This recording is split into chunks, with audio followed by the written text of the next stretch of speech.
A new property, again, doesn't make it a good deal, and an old property doesn't make it a bad deal. Everything needs to be analyzed with nuance. And so the reason why we're having this conversation now is because we recently bid on an opportunity here in Houston where the property was built in 2022. So it's a brand new property, decent location, not amazing location, but okay location. But when I went and toured the asset, it looked nice on the outside, but the interiors, the developer spent no money on whatsoever. Like, I mean, I'm currently here living in one of our properties that was built in 2003. Our interiors Casa de here, Lone Star. Casa de Lone Star here in Houston, Copperfield, unit beep.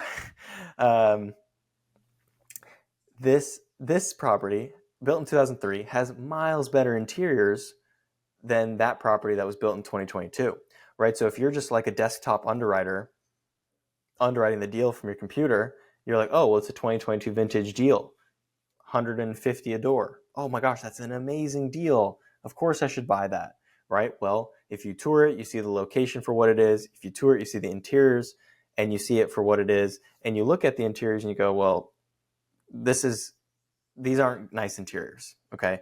But okay, fair. Let's say it's not an amazing location, and so the demographic there, you're not going to necessarily get your money's worth by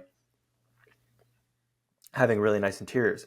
But here's another problem that you have to consider. If the developer who built that property was willing to build a brand new deal, 2022 vintage, with that crappy of interior finishes, then where else do you think they cut corners when building that property? Where you can't see it, right? I'm not talking about countertops. Countertops you can see. I'm talking about structurally, Yeah, and and the integrity of the property, the materials here, that's the right. materials there. Well, I know it's actually very funny you say that because people also conflate new construction or buying a new home from like a tract home or something like that as a good deal. But to your point there, we could have gotten that deal on contract, done the due diligence process, and be startled. That deal might have worse problems than our beloved Granite Riviera deal that's a 70s built, but hey, it's very functional. There's been improvements done over the course of that deal's life cycle, and we felt very comfortable to accrue that.